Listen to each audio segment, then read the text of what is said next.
Hola, bienvenidos.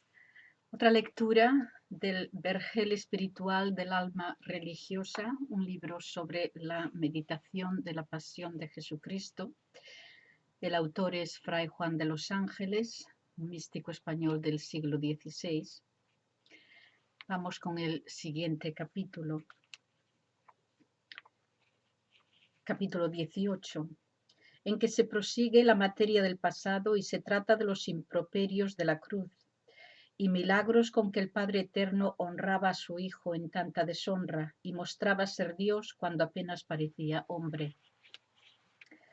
Muchos otros testimonios hay en las divinas escrituras de los profetas santos con que se manifiesta y descubre claramente la grandeza de los dolores y pasiones de Cristo, como aquel de Jeremías 3. Dará su rostro para que le den bofetadas y hartarse ha de oprobios, que si se supiera pesar la hambre de Cristo de padecer por la salud de los hombres, por ventura nos enseñara más esta palabra que cuantas hasta agora habemos dicho. Quédese a la consideración de los que saben apreciar cosas tan grandes y pesemos, si podemos, lo que el mismo Señor dijo por el profeta santo en el Salmo 128. Supra dorsum meum fabricaverunt peccatores, prolongaverunt iniquitatem suam. La traslación caldaica dice araverunt. Sobre mis espaldas araron los pecadores y alargaron su maldad. Quedó el cuerpo de Cristo como arado y sulcado de los azotes, como la tierra que para que dé fruto se ara y sulca, y luego se le comete el trigo. Oh, qué fruto tan colmado dio este campo divino, arado y sembrado de azotes.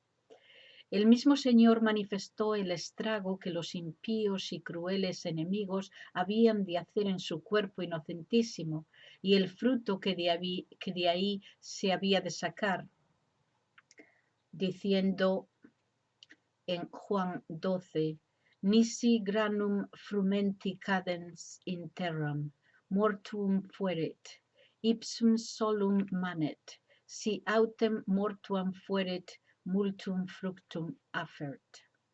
Lo que sabemos es que el grano de trigo arrojado en tierra, con el calor de ella se desata, y como que se derrama y deshace y derrite, de manera que de su antigua especie ninguna cosa queda, salvo aquella natural virtud de fructificar que la semilla de su primera institución tiene comunicada por el mismo Dios. Considérese cuál quedó Cristo por su pasión y muerte, como derretido y deshecho, sin figura de hombre, como dijo Isaías, mas no sin virtud de fructificar. Sicut aqua effusus sum, como se derrama un caldero de agua en la calle para que la pisen todos y parece que no queda de agua más de lo que se mojó en la tierra. Así fue Cristo derramado y como arrojado y de manera maltratado, que no quedó en su cuerpo más que el esqueleto y lo que le bastó para que se entendiese que era hombre. Y porque de propósito tengo de escribir en las congojas del huerto, del ir y venir al Padre y a los discípulos, del ángel confortante y sudor de sangre hasta correr en la tierra, cuya consideración basta para entender lo que aquí yo pretendo, que fue la pasión de Cristo amarguísima, más de lo que el entendimiento humano ni ángeles puedan alcanzar. Mateos 10. No hablaré aquí nada del particular, solo digo que para mí el mayor encarecimiento de los dolores que Cristo padeció en su muerte es haberla llamado San Lucas exceso. Lucas 9.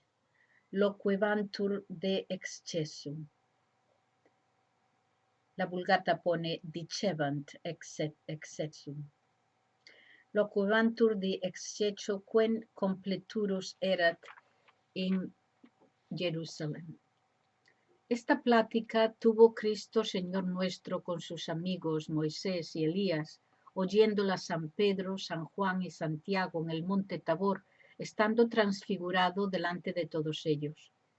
Y aunque me quise pasar de largo por no mezclar gloria con pasiones, Por haber juntado el Señor su muerte con la gloria de su cuerpo, me detendré un poco y diré algunos buenos pensamientos que en particular se me han ofrecido, que sin duda serán de gusto y consolación para los lectores.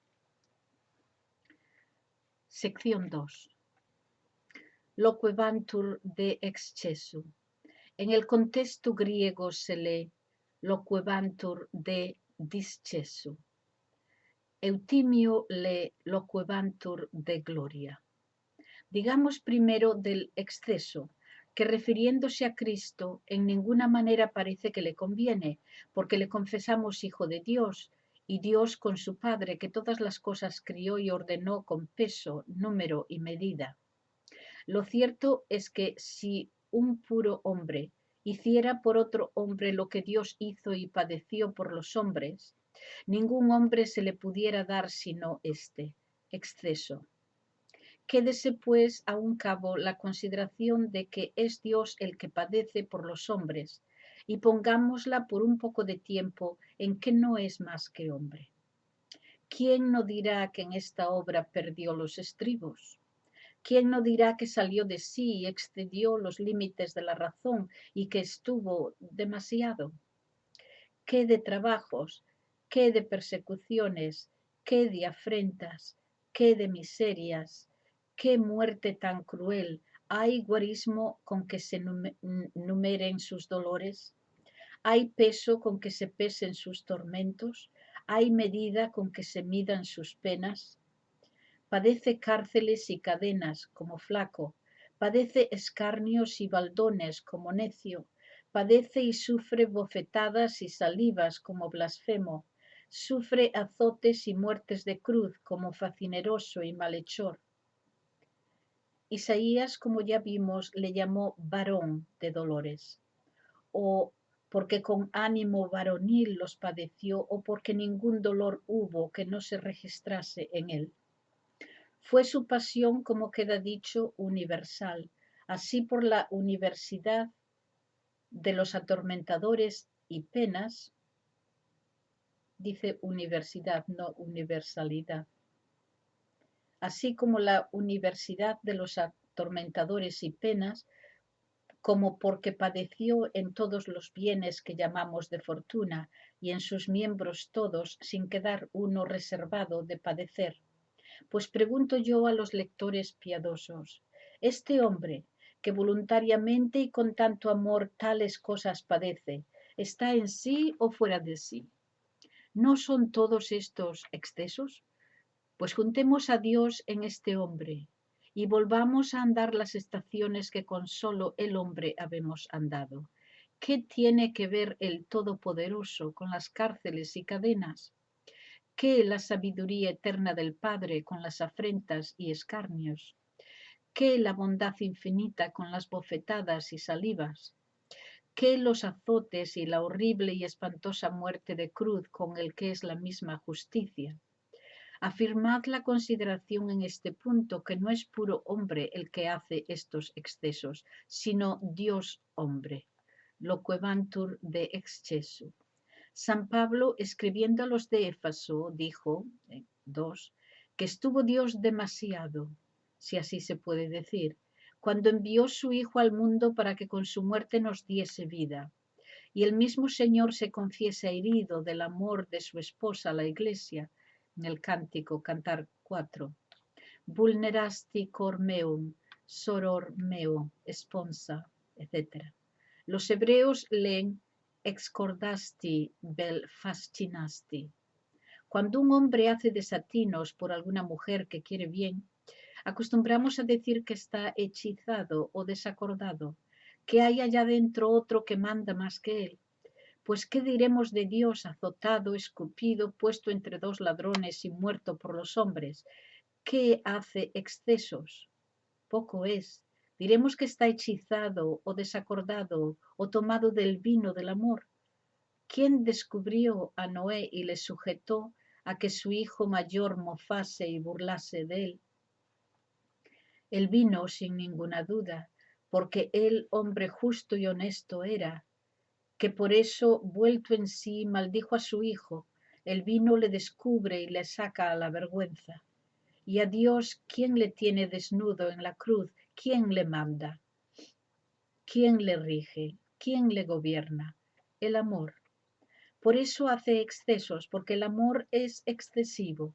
Y si leemos como los griegos loquebantur de discesu, de la partida, tanto nos declara su amor llamando partida a su muerte como llamándola exceso. Grande amor el que hace que se sienta más la partida y el despedirse de lo que se ama que la propia muerte. Y a la verdad entre los fieles y finos amantes más se siente el apartarse que el morir, porque muriendo mueren muchas causas de dolor y ausentándose nacen de nuevo. Comienzan los celos y las desconfianzas y los miedos y los olvidos y las mudanzas, que son púas agudas que atraviesan el alma del que se ausenta. La mujer se entibia en el amor de su marido ausente y falta muchas veces a la fe prometida. El hijo se olvida de su padre y el amigo de su amigo, y todos vivimos desacordadamente y faltamos a nuestras obligaciones cuando nos parece o se nos antoja que está lejos de nosotros Dios. Bendito sea Él que siente a par de muerte o más que la muerte, dejar a los suyos habiendo de ir a su Padre y a su gloria. Pero no me parece pasar de corrida por el tiempo en que tuvo esta plática, que si vamos buscando grados de amor, el que aquí se nos representa y sobrepuja todo encarecimiento, una sola hora concedió a su cuerpo lleno de cansancios y fatigas para que la gloria del alma se le comunicase, y no quiso que fuese sin el sentimiento de su muerte. Tanto nos amó que tomó por gloria el morir por nosotros en una cruz. Estando de partida, dijo a su padre en Juan 17, Pater, venit ora, clarifícame. Hora de su clarificación llama a la hora de su muerte afrentosa, haciendo gloria de sus penas que padece por los que ama, como grande amador y enamorado. Y entra aquí muy bien lo que dijo Eutimio, que en algunos ejemplares griegos por exceso halló gloria, como si dijera el evangelista, hablaban de la muerte de cruz, que fue gloria para Cristo.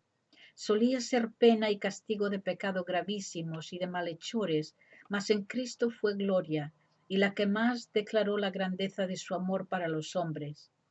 ¿Y qué hombre habrá que siendo de ánimo agradecido, oyendo decir de que él era dignísimo de toda honra, sufrió con amor tales afrentas que no le glorifique?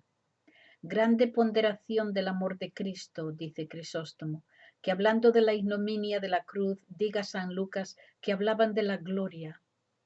Compararon los antiguos el amor al fuego con grandísima propiedad, porque como el fuego hace sus operaciones conforme a la materia en que se ceba, que en la paja liviana y en la estopa seca se acaba de presto, y en la encina fuerte y robusta dura mucho, y en la pólvora es tan furioso que todo lo atropella, derriba y asuela, así el amor obra conforme al corazón en que prende. Amor encendido en corazón de hombre hace efectos conformes al valor o flaqueza del hombre.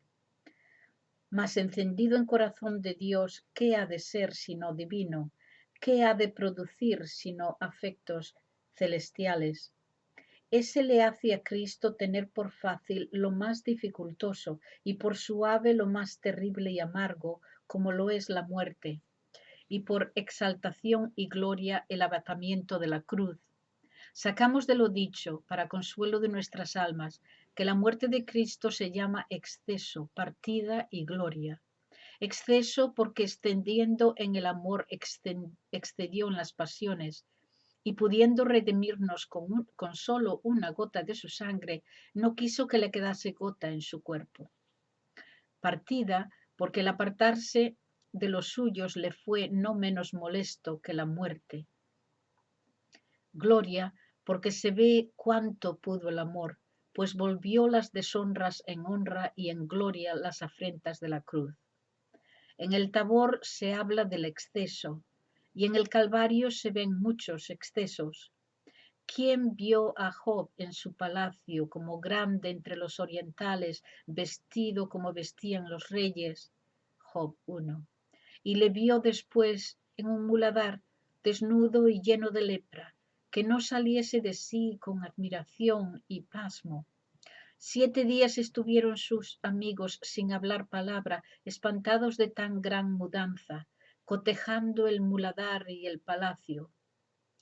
Oh montes divinos, cuánta es vuestra diferencia y disimilitud. El Tabor parece cielo, los peñascos y las rocas llenas de luz, los árboles vestidos de claridad, Pedro arrebatado y cuanto allí se ve rebosando gloria. Mas el Calvario, que está de frente, lleno de huesos secos y de calaveras de justiciados, las piedras rociadas de sangre y las criaturas enlutadas. San Juan Crisóstomo, declarando aquellas palabras de David en 3 Reyes 1, Montes Gelboi, nec Ros, nec pluvia veniant super vos, etc. Dice así: oh montes, no merecéis ser regalados con aguas del cielo, pues lo fuisteis con la sangre de tantos nobles. Allí perdió su honra Israel, Saúl y Jonatás las vidas, y allí cayeron los fuertes de Israel. En el monte Calvario cayó Jesús, allí burlaron de él sus enemigos, allí se quebrantó y rompió aquel lazo dorado con que aquella santísima ánima estaba unida al inocentísimo cuerpo. Allí finalmente fue crucificado y puesto en medio de ladrones, el que tiene su asiento a la diestra del Padre, rodeado de ángeles. Oh monte Calvario, a donde cayó el fuerte de Israel, y su madre, llena de compasión, quedó casi muerta. Allí fue afligido el hermoso Nazareno, hasta desconocerle Isaías 53, hallándose muy cerca de él en espíritu. Muy bien pudiera decir en este monte lo que el santo Job en su muladar: fratres mei praterierunt me sicot torrents, qui raptim transit in convalibus. Por no apiadarse de mí los míos, ni aun los ojos que quisieron dar, pasáronse de largo con la priesa que la garganta o río que desciende de alguna alta sierra, o como el aguacero que arrebatadamente se causa con las muchas aguas del verano. Sección 3. Y fuera poco pasarse de largo los amigos si los enemigos no le trataran mal con palabras y movimientos feos, como lo dicen los evangelistas. Empero mucho antes lo había profetizado el Rey Santo en aquel famoso salmo que, como otro San Mateo o San Juan, describe la pasión de nuestro Salvador, en el Salmo 21. Omnes videntes me, desiderisserunt me, locutis sunt labis, et moverunt caput. Todos los que me veían puesto en la cruz burlaban de mí, hablaron palabras de afrenta y movieron la cabeza. Esto dice el profeta y muchas otras cosas que dan claro testimonio los evangelistas sagrados. Et praedeuntes, dice San Mateo, Mateo 27, movevan capita sua, dicentes, va, qui destruis templum Dei, et in triduo reedificas illud. La palabra va es interjección, y entre los latinos significa cierto modo de escarnio, con la boca más abierta y desplegada, medio sacada la lengua y los ojos desgarrados y en blanco. Aperuerunt super me os suum, sicut leo rapiens et rugiens. Y el mover la cabeza diciendo esto también tiene su manera de gravedad, que levanta de punto el escarnio. Pasaban de largo y meneando la cabeza y abriendo la boca decían va, etc. Burlaban del Señor en esta figura porque había dicho en cierta ocasión solvite templum hoc, et in tribus diebus excitabo illud. Y fue porque no le entendieron que él hablaba de su muerte y resurrección, llamando a su cuerpo templo, que muriendo se había de descomponer y se había de desatar el ánima de él, y resucitando se había de reedificar y levantar de nuevo. Y ellos lo entendieron del templo de Salomón, y por eso le calumniaron delante de Caifás, añadiendo, como dice San Marcos, templum hoc manufactum, porque no hubiese razón de dudar y fuese la acusación más fuerte, como si le faltara poder para reedificar en 3 días el templo de Salomón material, al que después de muerto se resucitó a sí mismo. Al fin fue burla y acusación. Empero más afrentosa fue la que siguió. Si filius Dei est, descende nunc de cruce, et credimus tibi. Si eres hijo de Dios, baja ahora de la cruz y creemos en ti. Parécese esta tentación a la de Satanás, que puesto Cristo sobre el pináculo del templo le dijo, Mateos 4, si filius Dei est, mite te deorsum. Al demonio pudiéramos decir que Dios no puede despeñarse, y a sus hijos que por ser hijo de Dios no desciende de la cruz. Estimaba en más la salud de los hombres por los cuales había subido en ella que la suya misma y que la vida tan amada. Así no hizo caso de este ofrecimiento, lo uno por no dejar su obra comenzada y lo otro porque la promesa de creer en él era mentirosa, lo cual se vio en su resurrección, que aunque resucitó y de ello hubo testigos de los suyos, no creyeron en él. De manera que estas palabras, si filius Dei es, descendat nunc de cruce, et credimus, etc., fueron sin ninguna duda irrisorias y de escarnio y mofa, para afligirle más y hacer su pasión más amarga. Hablan como seguros de que no bajará, porque no tiene poder para ello, y vese claramente por lo que añaden, alius salvos fecit, se ipsum salvare non potesi. En un sentido son verdaderas estas palabras y en otro son falsas. Verdaderas hablando de la verdadera salud, que la dio a los otros y así no, porque no la hubo menester, que era justo y era Dios. Falsas tratando de la salud corporal, porque el que la dio a muchos no fue impotente para dársela así. Bien dicen alius salvos fecit, porque a Lázaro resucitó después de 4 días muerto, y a otros sanó de varias enfermedades, y a muchos libró de la tiranía de los demonios, pero mal dicen se ipsum non potest salvum facere, poderoso para los otros y flaco e impotente para sí. ¿Cómo puede ser? Si dijeran a sí mismo no quiere librarse, dijeran verdad, porque como pudo resucitarse después de muerto, pudo bajar de la cruz y sanar de sus heridas antes de morir. Pero, Señor, ¿qué fuera de nosotros si como os lo pedían los judíos bajara desde la cruz? Ninguno se salvara, porque la salvación de los hombres estaba librada en vuestra muerte y muerte de cruz. Síguese, confidet in Deo, liberet eum, si vult eum, dixit enim quia filius Dei sum. Confió en Dios, líbrele agora, si quiere, porque él dijo, Hijo de Dios soy. Qué mal arguyen estos letrados. Sí, que no por confiar los santos en Dios les libra siempre de sus trabajos, en los cuales muy de ordinario les libra su salvación y acrecentamiento en la virtud y merecimientos. ¿Y por qué habla el Padre de librar al Hijo muy amado de los tormentos de la cruz, habiéndole de honrar como le honró después por haberla sufrido? ¿Qué de gloria se le siguió? Más que a todos los otros hombres de sus muertes y pasiones, porque era Hijo de Dios. ¡Qué potestad! ¡Qué judicatura! ¡Qué nombre! Estas burlas y escarnios de Cristo y consejos de los judíos están así declarados en el libro de la sabiduría, Sabiduría 2, que más parece el escritor evangelista que se halla presente que profeta de cosas por venir. Allí lo podrá leer el lector curioso, que para mis intentos bien me basta lo que hallo escrito en los Evangelios. Et accidentes milites illudebant ei, si tu es rex Judeorum, salvum te fac. No dicen si eres Dios, sino si eres rey de los judíos.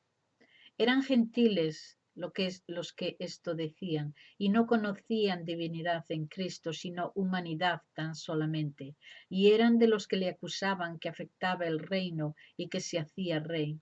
Por eso le dicen, si eres rey de los judíos, desciende de la cruz, como si el más poderoso rey del mundo, puesto en una cruz como lo estaba Cristo, lo fuera para librarse por sí solo.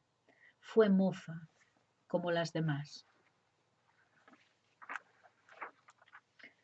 Sección 4. Y no solo los soldados se descomidieron, sino, como dice San Mateo y San Marcos, los ladrones que le acompañaban en sus cruces, por ventura llevados del mal ejemplo de los mayores que hacían lo mismo, o por lisonjear a los judíos que tan emperrados vivían contra Cristo, esperando por aquel camino escaparse de la muerte. Lo certísimo es que ambos ladrones blasfemaron de Cristo al principio, pero el uno por la misericordia de Dios cayó en la cuenta y se arrepintió y pidió a Cristo que se acordase de él cuando estuviese en su reino. El malo decía haciendo burla, si tú es Christus, salvum fac temetipsum et nos. San Agustín, en aquel libro dorado que escribió de Consensu Evangelistarum, dice que es muy común en la escritura usar del número plural por singular, y lo mismo usaron los antiguos oradores, y es lenguaje común entre nosotros. Fulano tiene hijos y no tiene más que uno, o a fulano tengo cometidos mis negocios y es un negocio solamente. Y de esta manera concierta a San Mateo y San Marcos con San Lucas. Ellos dicen, y también los ladrones burlaban del Señor. Él dice que uno de ellos era el blasfemo y todos dicen verdad, porque hablan al uso de muchos por uno. Como San Pablo a los hebreos, tratando de las maravillosas obras de los santos. Hebreos 11. Obturaverunt ora leonum, no habiendo más que un Daniel que lo hubiese hecho. Secti sunt. Habla de muchos aserrados y no hubo hasta él más que un Isaías. Y en el Salmo 2, astiterum reges terra, y no hubo sino Herodes y Pilatos en la muerte de Cristo. Y yo digo muchas veces, los Hilariones, los Macarios, los Antonios, y no hubo más que un Hilarión y un Macario y un Antonio. Pero quédese esto para más largo discurso y pongamos los ojos y la consideración en las maravillas que acompañaron a tantas y tan graves ofensas y afrentas, que parece que andaba Dios a porfía con los enemigos de su Hijo, ellos buscando modos exquisitos para deshonrarle y afligirle, y él amontonando milagros para honrarle y declararle por Dios. Notable maravilla entre todas que el centurión y los que estaban con él, viendo las cosas que pasaban en la muerte de Cristo, dándose golpes en los pechos, dijeron, Vere filius Dei erat iste. Y San Agustín y San Jerónimo atribuyen este milagro a la voz grande y esforzada con que Cristo expiró. Videns autem centurio, quia sic clamans expirasset. Ait, vere hic homos filius Dei erat. En Marcos 15. Milagrosa voz y obradora de milagros, que por ella se compungió el centurión y otros con él y confesaron por Hijo de Dios al que veían morir tan miserablemente. Los dos doctores citados atribuyen esta voz a la divinidad de Cristo, que muere cuando quiere y como quiere. Potestatem habeo ponendi animam meam, et iterum sumendi eam. Murió porque quiso, y no muriera si no quisiera. Por esto dio tan grande voz, porque se vea que tiene vigor para vivir y que quiere morir. No le echan del cuerpo por fuerza, que ninguna hay contra él. Él se sale de su voluntad. Escogió el género de muerte que quiso y estuvo penando en la cruz lo que quiso. Cuando le pareció, expiró. En el sepulcro estuvo lo que fue su voluntad. Y cuando resucitó fue como si despertara de un sueño dulce y se levantara de la cama. Grande y estupenda maravilla fue escurecerse el sol desde la hora de sexta hasta la nona, que el Señor expiró, dejando toda la tierra en tinieblas. Mateo 27, Marcos 15, Lucas 23. Tenebrae facte sunt super universam terram. No por algún eclipse natural, sino retrayendo el sol maravillosamente sus rayos y escondiendo su luz al mundo, y haciendo noche profunda por aquel tiempo. ¿Y con qué fin todo esto? Unos dicen que fue para significar las interiores tinieblas de los judíos, otros que para mostrar que el que padecía y moría así, desfigurado y maltratado, era Señor y Creador de todo el universo. Otros dicen que lloró Dios de la manera que pudo, dando señales de llanto a la traza de aquellos que en la muerte de sus amigos se esconden y huyen de la luz y hacen tinieblas artificiales, cerrando puertas y ventanas y enlutándose así y a sus domésticos y entapizando de negro sus aposentos. Al fin llora Dios como puede en sus criaturas, y cuando más se descubre la enfermedad de la carne de que se vistió en su Hijo, que fue muriendo en la cruz, mas mostró su gran poder cerrando los ojos al mundo, esto es, escureciendo el sol y la luna, que entre las lumbreras del cielo tienen el principado, lo cual sucedió estando Cristo colgado del madero de la cruz y enviando, como dije, su espíritu al Padre. Empero después de él muerto, velum templi scisum est in duas partes, asumo usque deorsum. Como si dijera Dios, ya no hay figuras, esta es la verdad de todas ellas, ya la divinidad de Cristo se ha manifestado a los hombres y sus misterios, con grande razón, hasta ahora escondidos. Ya no hay velo que impida a los hombres la entrada del Sancta Sanctorum. Y como dice San Jerónimo, el cielo se abrió en aquel punto por la muerte del Salvador. Sección 5. Síguense otras maravillas no menores, una que las piedras se quebraron, otra que la tierra se estremeció, la tercera que los sepulcros de los muertos se abrieron, como si se nos dijera, causó tan grave dolor en las criaturas la muerte del Criador que las cosas durísimas se quebrantaron y las que no se mueven se movieron y los muertos salieron de sus sepulcros para ver tan grande y tan espantosa maravilla como fue morir Dios.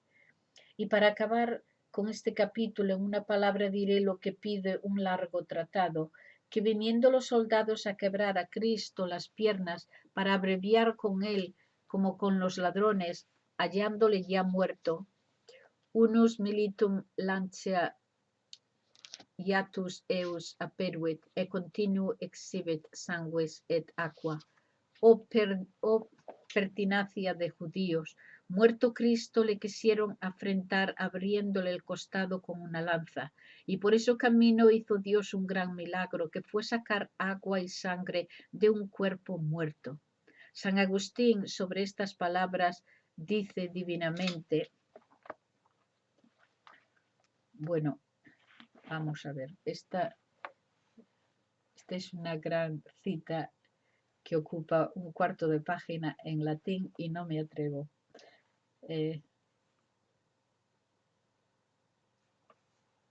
Bueno, lo voy a intentar. Vigilanti verbo evangelista usus est, ut nom diceret.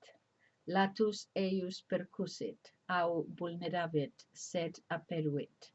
Ut illic, quandam modo vitae ostium panderetur, unde sacramenta ecclesia manuverunt, sine quivis ad vitam, qua vere vita est, non intratur, unde sequitur, et continuo exhibit sanguis et aqua, ille sanguis in remissionem peccatorum fusus est, aqua illa salutare temperat poculum, hoc et labracum praestat epotum, o mors, unde mortui reviviscunt, quid isto sanguine mundius, quid isto vulnere salubrius. Con palabra advertida y de consideración habló el evangelista, que no dijo hirió, sino abrió su costado con la lanza, para significar que allí en su manera se abría puerta de vida, de donde los sacramentos de la Iglesia manaron, sin los cuales a la vida que es verdadera vida no se entra. Síguese, y luego salió sangre y agua.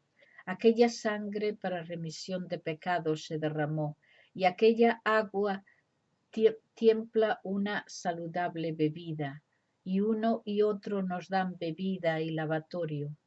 Oh muerte de donde los muertos reviven, qué cosa más limpia que esta sangre, y qué cosa más saludable que esta llaga. Este es el final del capítulo 18 del Vergel espiritual del Ánima Milagrosa de Fray Juan de los Ángeles. Por favor, les pido que se suscriban para que cuantos más abonados hay, más se hace más accesible a otras personas. Entonces, se lo pido que lo hagan, por favor. Muchas gracias y hasta la próxima.